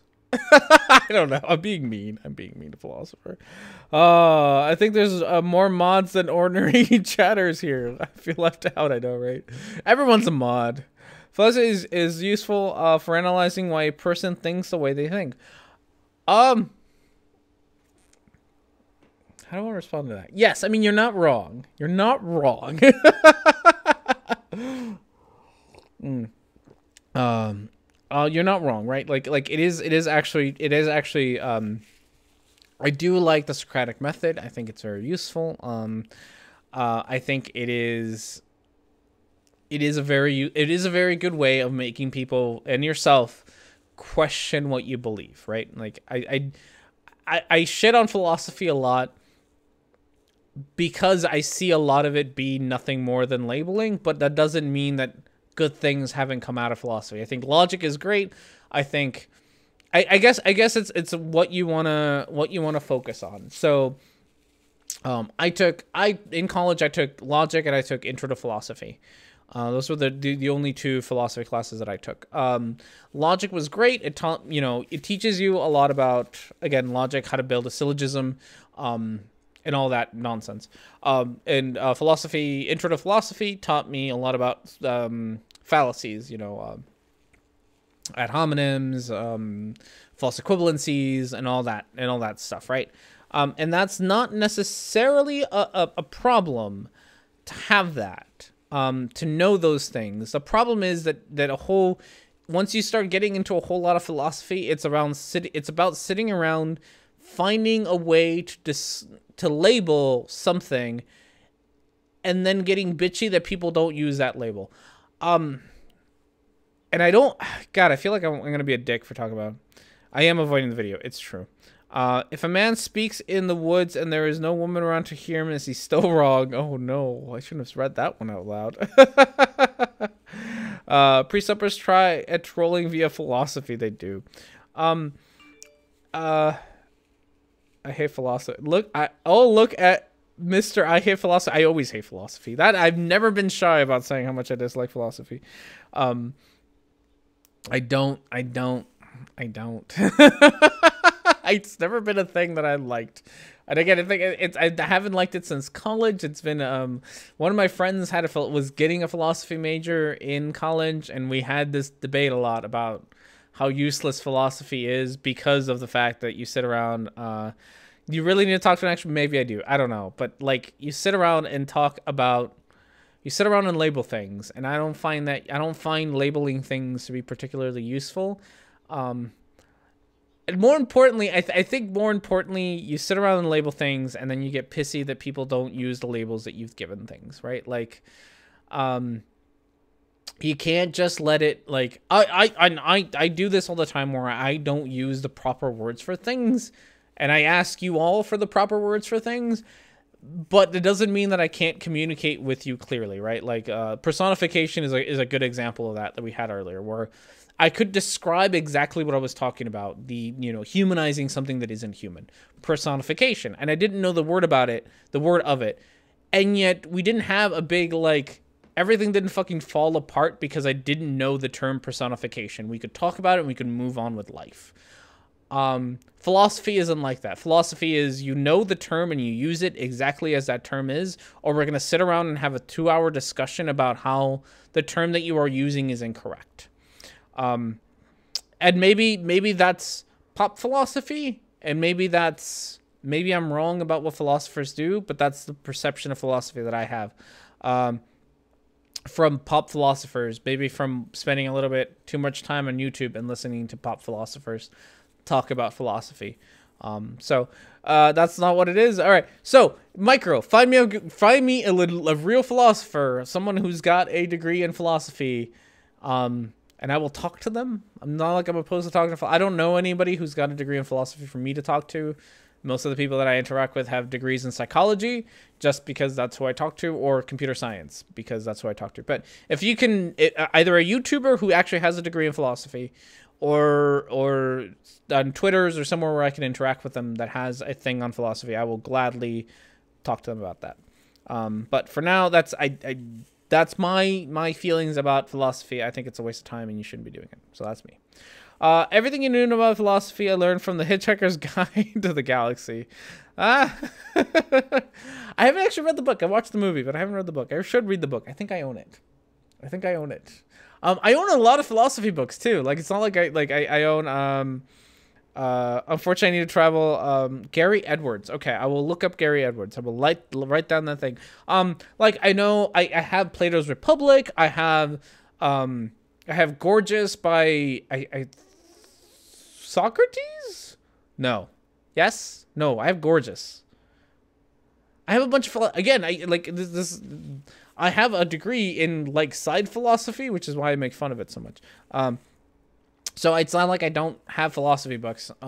It's just that I guess I've never talked to a real philosopher. Maybe one of these days. I also, Micro, I don't want to say this, but I feel like we would get into one of these not a true philosopher arguments if we kept going. Okay, but I will write down. I gotta look up Gary Edwards. We'll take out our handy dandy notebook a second time for today, and write down a note that I need to look up Gary Edwards. And I will look him up after the show, and I will find out if he is. I will read his things, right, and find out. I'm not opposed to it. This is just my opinion currently about philosophy. The movie is a piece of lowbrow crap. Read the book and listen to the radio plays. Okay. Like I said, I do have the book. I have a lot of books to read through. I haven't been reading lately. I've been too busy, unfortunately. Okay, we have been avoiding this video for a very long time to go on a very long tangent about how dumb philosophy is. But we can get back on topic if we really want to. I really don't. The Southern Cross is also visible from northern latitudes, like Hawaii and the Florida Keys.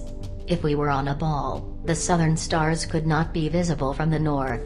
So one of the reasons that I don't want to keep watching this video and I keep avoiding it and I keep talking to the chat and I keep talking about philosophy rather than anything else is because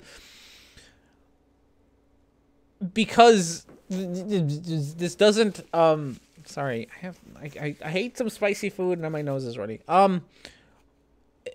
Is because I feel like the rest of the video, all I'm gonna have to say is a citation needed, please, and then that's it. And I don't want to say that for the rest of the video.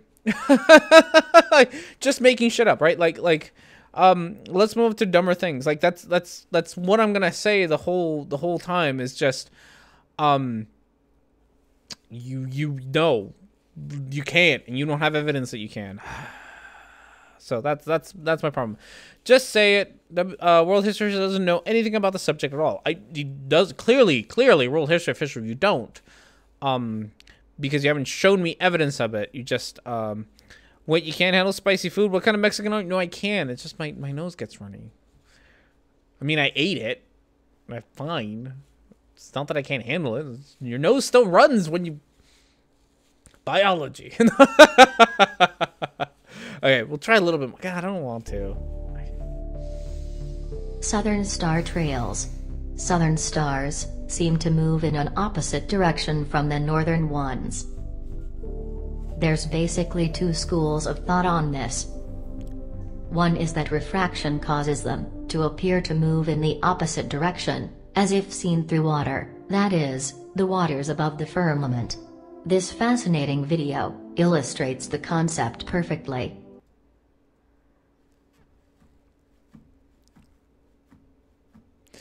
Okay, so okay, we made it to something stupid that I can actually talk about and just be like, no, you're full of shit, right? Alex Malpass, philosopher, PhD in informal logic. Okay. All right, fine. R&D doesn't know fucking philosophy. Let's give him all the videos. No, I didn't mean to do that. Oh, now I lost the chat. Now I lost the chat because I refuse to listen to philosophy. Okay. Get that opened up and then bam. Bam. Make you that and then right click on that. Can I right click? There we go. Open in new window and we'll have it for later. And then we will go to this other one. I am determined, like, because I fucking preach or practice what I preach. I'm not gonna just like ignore the fact that I'm an idiot about philosophy and just leave it at that. I will go watch these people and learn more about philosophy. Oh no, not Ozymandias. He's an idiot. Maybe he's not an idiot, but he's a pretentious asshole. He's a pretentious asshole. God, no. I don't like that. I don't like it at all. But I will listen to it. Because you all send it to me. I will listen to it. Okay. Oh, okay. Moving on to the video. So, there's water above the southern hemisphere only. That's exactly what I was going to say, Scott Meyer. Thank you for reading my mind. Yeah, so this is something we can actually talk about, unlike the other ones where I can just be like, no, you're full of shit. Yeah, so if this works, and I don't want to play more of the video because I guess I can. Okay, we're gonna turn off the sound and see if he actually demonstrates the thing. So yeah, okay, he is. So the arrow. So obviously here, right, before and I'm pointing. So we had two arrows. Pointing the same direction, right? You put water in them, and suddenly they're not pointing the same direction on the half that's filled and the half that's empty. It isn't. And then when you move the glass, they seem to visually they seem to point away from each other. And pretty much, yeah. So that works if one side is filled. So I guess if we have a dome, then the water level stops here, and then the stars are up here, and the mechanism for this would be very fascinating as to why there's a water level. Also, there would be a very clear line where the water level is different, because water or light would travel differently through the medium of air or whatever the other half is filled with, and the medium of water. So or the water is below the southern hemisphere, but I love it when they say, when flat earthers say hemisphere, I know, right? What you see in that experiment is the interaction between water and glass. Water alone does not do that. That's true. I forgot. It is water and glass. I know water does refract light, but you're right. That's a water and glass thing. So, which is fine if you want to pretend like there's a glass dome. God, this is... It's bendy water. It is bendy water.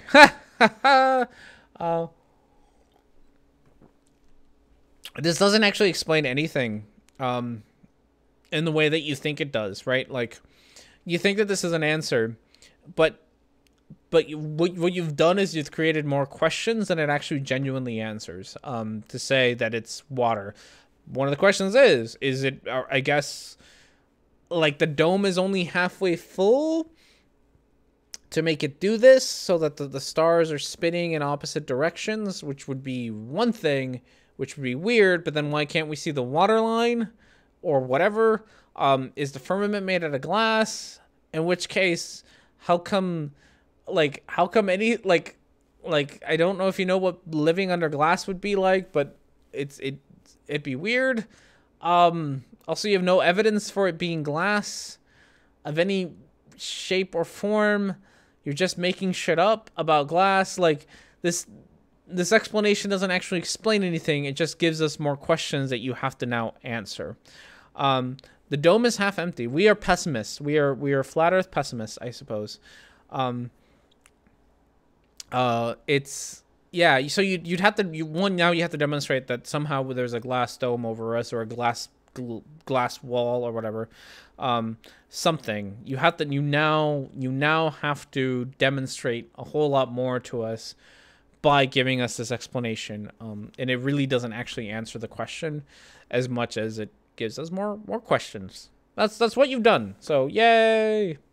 Fun fact, cooking oil is about the same refraction index as glass. It is really cool, actually. So if you fill a glass with olive oil or rapeseed oil, or any other smaller glass into it, you won't see it. It's true. It's really cool. I don't want to waste my olive oil, but it's really cool. Like, you take a glass, like a nice, not decorative glass like that one, and then fill it up with oil, and then put like a shot glass inside, and the shot glass disappears, and it's fucking cool. It's really neat. I think that there's videos of it on YouTube, and it's really fucking cool how oil does that. It's neat. It's a neat little trick. But okay. Nope, I hit the button on the wrong one. Nope, I forgot to turn off the audio. God damn it. Go there.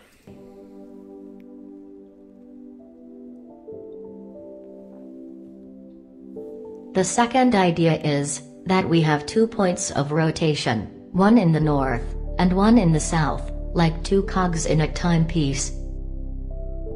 I personally don't have the answer. If you would like to weigh in, please do so in the comments. If you don't have the answer, you should shut the fuck up. Cool, neither do I. If you sink with water and put paper with an arrow drawn on it, and the sink arrow does not reverse. Oh, canola oil. I do have canola oil. God, now I kind of want to do this on camera, but I don't think I have a nice, not decorative glass. I think all the glasses that I have are have some sort of decoration on the side, so I don't think it would work as well. And I don't think I have any shot glasses. I don't have shot glasses. I mean, I do, but I don't have any shot glasses that I can dunk in water. I have like leather covered shot glasses, which are really neat, but I don't want to do anything with this. I saw a cat. Yeah, she's other cat's still doing her thing where she's enjoying the porch being open, so she's outside, just chilling. There is no 2 points. There's an axis of rotation. So that'd be weird. So I think that would still bump into the shearing problem. So the thing about it is that so like the rotation appears to go in 2 different directions, right? But it's actually still going in the same direction. That's how that works. So the whole thing is still spinning in one direction. So it's, oh God, I wish again I don't have the ability to show this.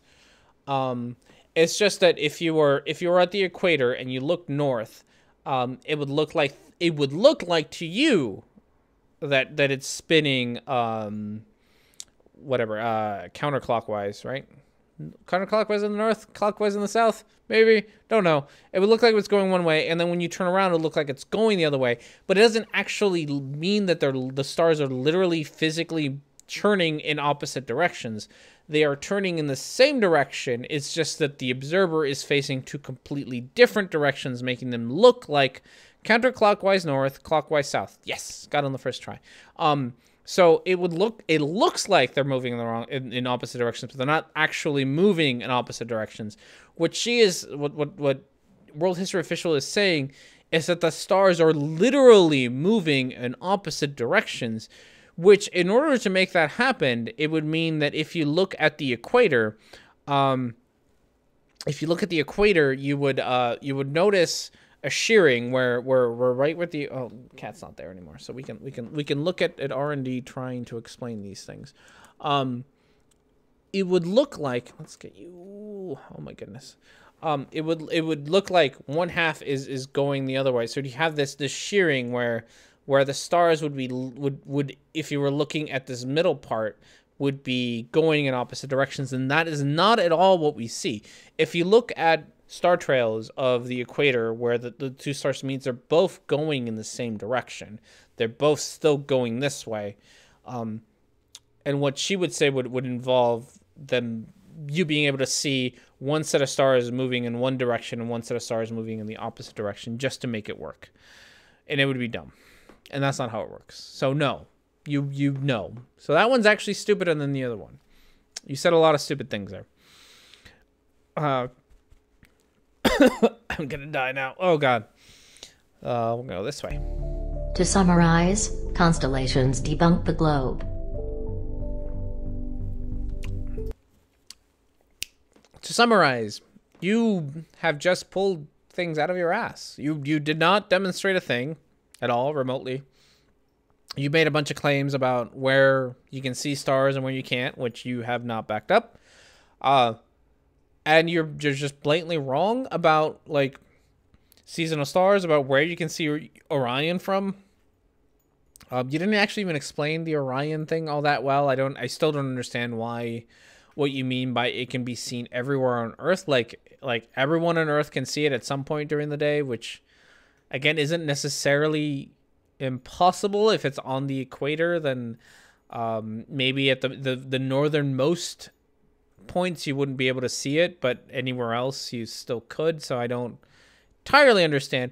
NA, oh my goodness, thank you so much for that wonderful donation. You get some Urchan. Oh, love Urchan. She's a great cosplayer too. So yay, boobs. Thank you very much for all your generosity. It is always appreciated. Gotta get some butts in there for Mango though. Gotta get some butts. So thank you very much. And thank you very much. I think I thanked you last time, but thank you again for becoming a patron. Always great. It was weird feeling seeing Orion in Australia, but upside down. That's true. I forget that's a thing that happens, huh? The moon and constellations are upside down, which is a thing. Male butts or female butts? I don't know. Mango, care to weigh in? Male butts, female butts? I'm not opposed to either one. It's up to you. It's up to you. You pick. Both it is. I like both. Okay, we will get both. Just for you, Mango. Make sure they jiggle too. I will, Mango. Nothing better than there are some new boobs in the thing. So, I have been trying to add more. But you see it in the right in the south. You cannot see it in the north. Does that would make sense. Again, I don't know much about star placements and where they are. I'm guessing just that World History Official is full of shit because they did say stupid things like you can see the Southern Cross from Hawaii, which wasn't backed up with anything besides a meme, and that you can see Polaris from Northern Australia, which again wasn't backed up with anything besides a meme. So unless you have any evidence of this, I don't really know what you're talking about. Is not visible here in Ohio in the summer. Okay. I'd have to look up exactly. Like there's ways to figure out where it's visible from at one places. So even there, and maybe I could, maybe we could look it up, but even there, then the claim that World History Official made of Orion being visible all over the world is already not, not a thing. Like you're already wrong, World History Official, on being able to say things like you can see Orion from everywhere on Earth. No, you can't. Obviously. So looking, a quick Google search will probably let you know exactly where you can see Orion from. And I'm sure there's some limitations on the latitudes that you could. My guess is that there's a northern enough latitudes where you wouldn't be able to see it. I don't know what those limitations are, but I'm sure they exist. This shows the Earth orbits the sun. Orion is A winter constellation, yes. Yeah. So, dear flat earthers, if you ever want to disprove the globe, one of the things you could do is, and I said this at the beginning, and I'm going to repeat it for you now, is to find one of the constellations, one of the seasonal constellations. Cygnus is one of them. Orion is one of them, and find them at the season that they're not supposed to be at. Like so. Actually show that you can see Cygnus in the summer in the northern hemisphere. I think Cygnus is a winter constellation, and Orion in the winter, or whatever, vice versa. I don't know exactly, but find one of those. Show that you can see them in opposite seasons, and I mean opposite seasons, not adjacent seasons, because you might be able to see them at the tail ends of opposites of adjacent seasons, but opposite seasons. So you have a summer constellation if you can see it in the winter. If you have a spring constellation, if you can see it in the fall. That would be a good evidence of it. Maybe I shouldn't say season. Maybe I should say 6 months apart. If you can see them 6 months, if you can see seasonal constellations 6 months apart, it's probably better. Better way for me to explain that, because seasons kind of there's a little bit of overlap. So yeah, that would be one way to do it. Another way, in case you're interested, because I feel like being nice to you flat earthers, in case you're interested, take a picture of the moon at noon. That would like a full moon, actually, specifically a full moon. Take a picture of a full moon at noon. That would also be evidence that the Earth isn't round. If you could do that, if you could take a picture of the Yeah, I'm gonna go with that. Yeah, if you could take a picture of the Earth at noon, full moon. Sorry, if you could take a picture of the full moon at noon, that would be evidence. I guess at the very least that the moon doesn't produces its own light, which is something that a lot of you claim. So there are ways, and I will gladly give them to you. It's just I'm confident that you will never be able to get this evidence that you say you will. All right, moving on. And now, how to tell friends and family about Flat Earth. You've done your research, and you're convinced Earth is not a spinning globe. But how do you tell your loved one? Don't be a pariah. Earth is in the way. It's exactly true. Wait, are you sure? I see a full moon in day, but maybe not at noon. So there's nothing stopping you from seeing a full moon at. So when you should see a full moon, if you see it during the day, you should see it either during sunrise or during sunset. And if you think about it, you have the sun on one end and the moon on the other, and so you would be able to see it. But this would be a sunrise sunset kind of deal. At noon, you would have the sun directly above, and then you'd have the moon in between. And if you would see a full moon at this point, then there'd be no way for the sun to be the thing that is lighting the moon. So that would be evidence that the sun can't possibly be the light source for the moon, because it'd be in the way. Noon is visibly daytime almost as often at night. Moon is visible in day. I'm being specific about full moons. Full moons. You can only a full moon you can only see. You should only be able to see during the day, during sunrise or sunset. A full moon. I know I need to get a whiteboard and just go full conspiratard on here. I have some foil in my kitchen. We could get that. A full moon. So you should be you probably will be able to see other kinds of moons, crescent moons, and waning waxing moons at different times of the day. I saw it this morning at 9:30. Break out the crayons. Yeah. So it's a full moon. That's the thing that you shouldn't be able to see during the day. That's why I keep saying full moon. I do have crayons. But it's not full. It would be setting then. Yeah. So if you have you should TR&D just got his worms dubbed. Did I? I cannot swear ever seeing a full moon. Yeah, you shouldn't be able to. And if you can, if you manage to capture a full moon at noon, then that is evidence that the moon's light can't be a reflection of the sun. because you literally have one object should be blocking the other one. That's how solar eclipses happen, right? When they happen. And so you shouldn't be able to see the moon at full when it's noon, and you might be able to see some amount of crescents, and I don't know the other ones, but that's why I say full moons.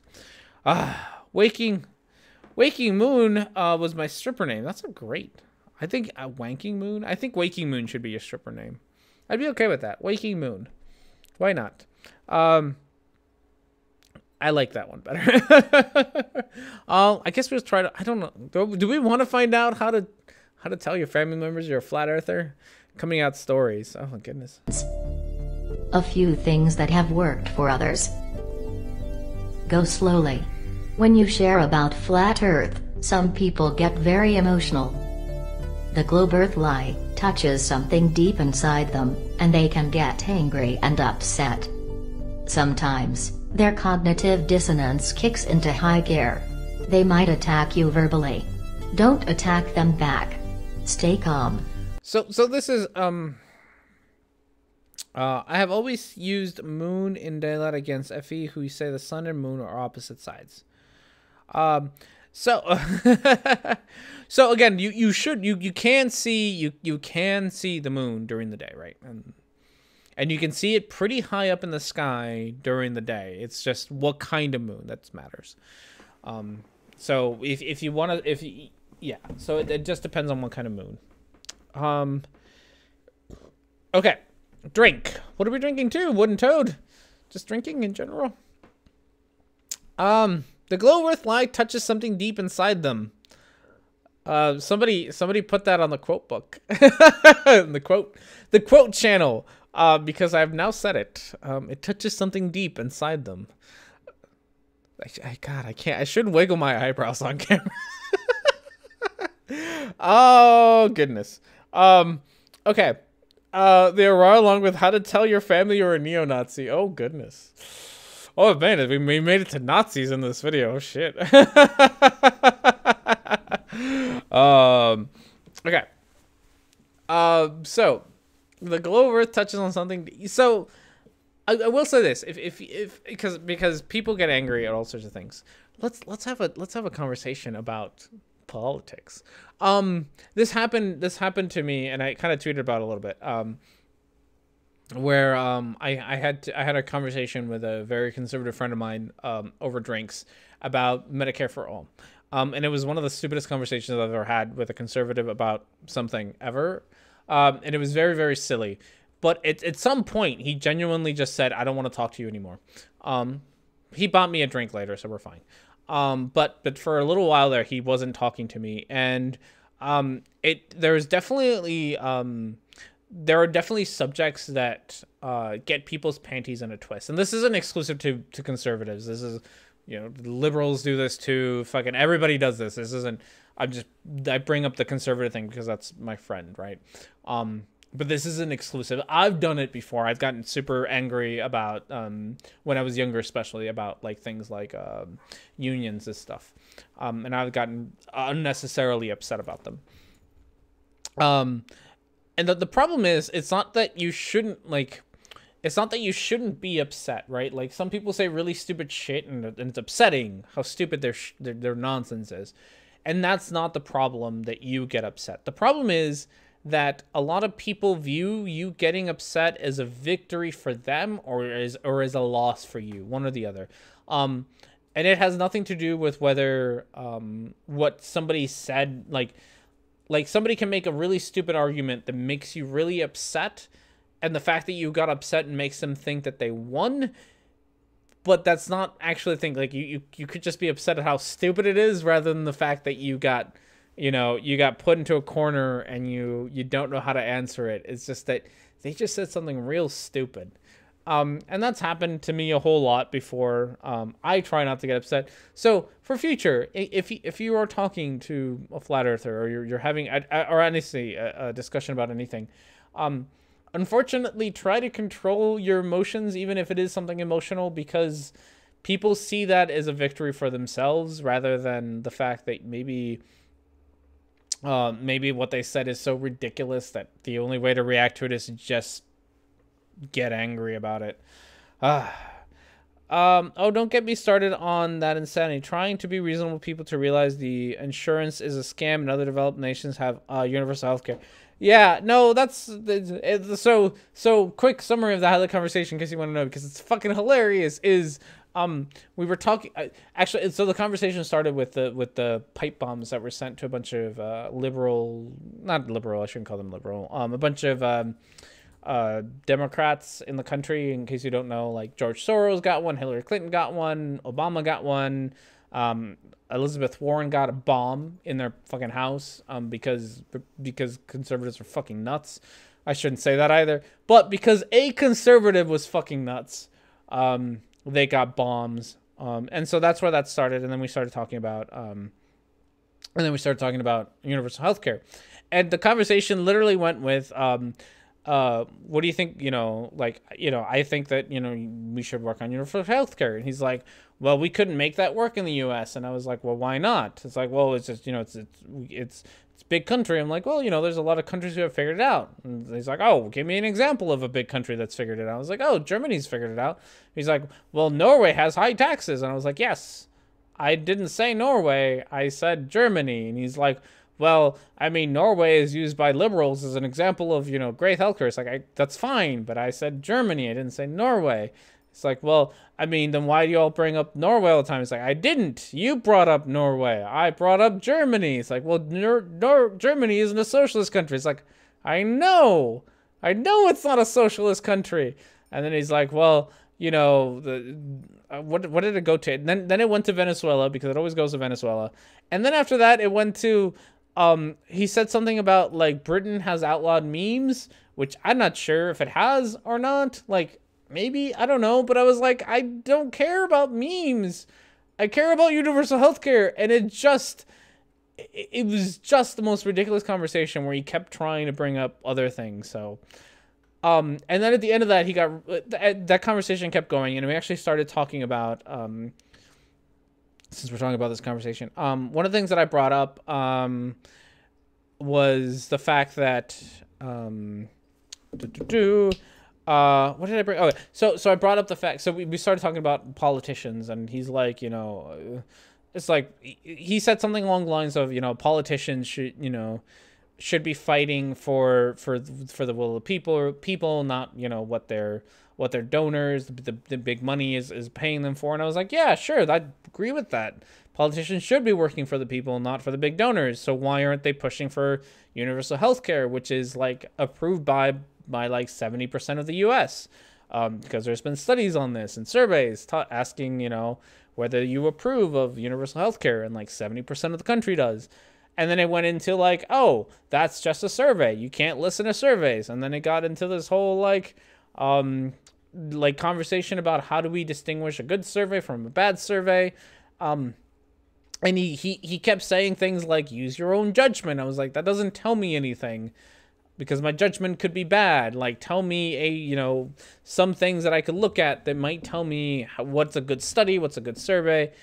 Like things like, hey, it was a small sample size, or it's not peer reviewed. Things like that would let you know if it's a good study or not. And then he got really mad and said he didn't want to talk to me anymore. So it was great. It was a great conversation.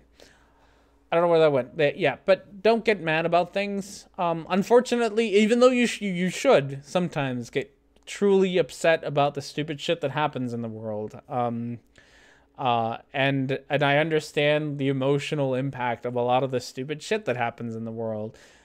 Try not to get angry, because the moment that you get angry, you look like you lost, regardless of whether your argument was correct or not. That is the unfortunate condition that we're in now, where looking angry makes you look like the loser rather than a passionate individual. And that I think is unfortunate, because there's nothing wrong with being passionate about your ideas. And it just gives your opponent the ability to just dismiss your ideas without actually having to take them apart. So it's an unfortunate part of the problem. Hello from France after dinner. Hello, Darth Killer. How are you? Use your judgment. Okay, I did, and I think we should have universal health care. I know, right? There's a lot of things. So yeah, I don't know. Healthcare is dumb in the U.S. I work in the system. It's dumb. It's a dumb system. It's stupid.